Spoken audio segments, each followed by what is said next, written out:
Bonjour, Chamrou Télé, avec une petite lecture en hommage à Ibidem. Est-ce qu'il va reconnaître ce texte? Mystère. Hein, le boulevard Sébastopol, au lendemain du 14 juillet, vivait encore. 9h30 du soir, les arcs voltaïques d'un blanc criard parmi les rangées d'arbres découpent quelques ombres ou sont perdus dans les feuillages. Les magasins sont fermés. Pygmalion, les petits agneaux, la cour batave, le meilleur marché du monde et leurs façades sombres en bas des grandes maisons noires, leurs façades qui tantôt l'éclairaient, ont l'air maintenant d'assombrir le trottoir. Les hautes enseignes dorées que le soleil du jour faisait briller au balcon, celles du premier étage, celles du second étage et les autres, se perdent dans le noir avec leurs lettres de bois jaune et semblent se reposer le soir, comme le commerce, en gros. Fleurs et plumes, ventes de fonds de commerce, produits alimentaires, tissus, ont fermé leurs volets et se sont tus. Boulevard Sébastopol. C'est l'heure où les passants ne regarderont plus les devantures. La vie nocturne commence, avec d'autres buts.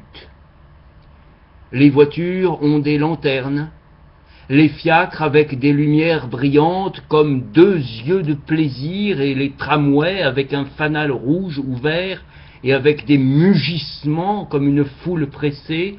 Ils se suivent, se croisent, piétinent et roulent.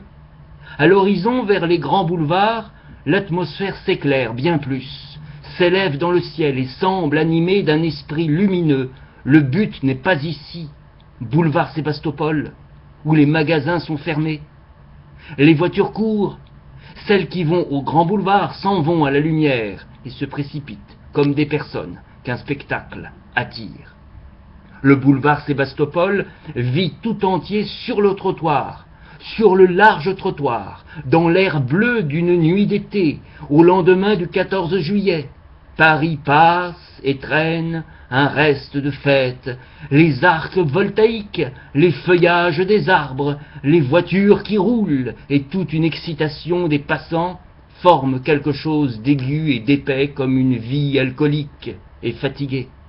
C'est le spectacle ordinaire de tous les soirs, mais il y a des coins de rue ou des façades de maisons qui gardent le souvenir des danses d'hier. Il y a quelques bruits ou quelques cris qui rappellent les chansons des ivrognes. Il y a quelques lanternes ou quelques drapeaux qui restent aux fenêtres et qui semblent réclamer une continuation du plaisir. On devine ce qui se passe dans les consciences. Les uns qui ont joui d'hier regardent s'il ne vient pas encore quelque jouissance dont ils pourraient s'emparer. C'est parce que les hommes qui ont connu le plaisir l'appellent éternellement. Les autres, ceux qui sont pauvres, ceux qui sont laids et ceux qui sont timides, se promènent parmi les restes de la fête et cherchent dans les coins quelques débris qu'on leur aura laissés. C'est parce que les hommes qui n'ont pas connu le plaisir sont en peine et le cherchent tous les jours jusqu'à ce qu'ils soient fatigués de n'avoir rien eu. L'air semble se remuer autour d'eux, des jeunes gens bien mis passent par deux ou par trois et s'en vont. Ils ont des faux cols neufs, des cravates élégantes et sobres, piquées d'une épingle brillante, et se précipitent vers la lumière avec de l'argent dans leurs poches. Des employés de commerce causent entre eux. Nous avons dansé jusqu'à minuit.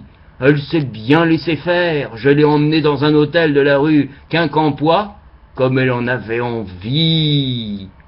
Deux amis emboîtent le pas à deux petites femmes, et quand ils leur adressent la parole, elles se regardent avec des rires étouffés. Des jeunes gens avec des yeux phosphorescents regardent la femme quand un couple passe.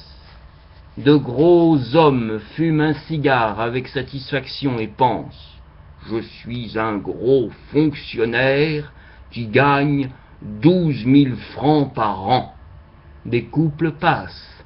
C'est une jeune femme élégante au bras d'un jeune homme élégant. Elle est heureuse d'avoir l'air riche, il est heureux d'être envié. C'est une jeune fille moins élégante avec son amoureux qui lui parle en pensant à l'amour.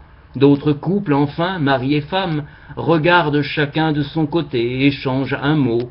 Leur esprit et leur corps sont habitués l'un à l'autre. Voilà, c'était le début d'un roman à la Ibidem, presque.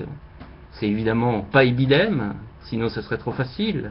La réponse serait dans la question, mais non, ce n'est pas Ibidem. C'est à la Ibidem, mais ce n'est pas Ibidem. Et donc, c'est un petit roman, à toi de deviner évidemment de qui il s'agit. Est-ce que tu connais le début? C'est le début, hein, c'est vraiment le tout début. Est-ce que tu connais ce début-là? C'est évidemment un illustre inconnu, tu penses bien, hein, sinon ça serait trop facile. Un illustre inconnu que j'ai découvert donc chez moi, voilà. Évidemment du siècle passé, à l'époque où on était en francs, on n'était pas encore dans les euros. Là donc c'est évidemment, on voit, et donc on parle du boulevard Sébastopol qui lui est toujours d'actualité. On peut toujours se promener dans le boulevard, voilà, Sébastopol. À bientôt sur Chameau Télé, à bientôt. La belle vie, la belle vie, la belle vie, la belle vie.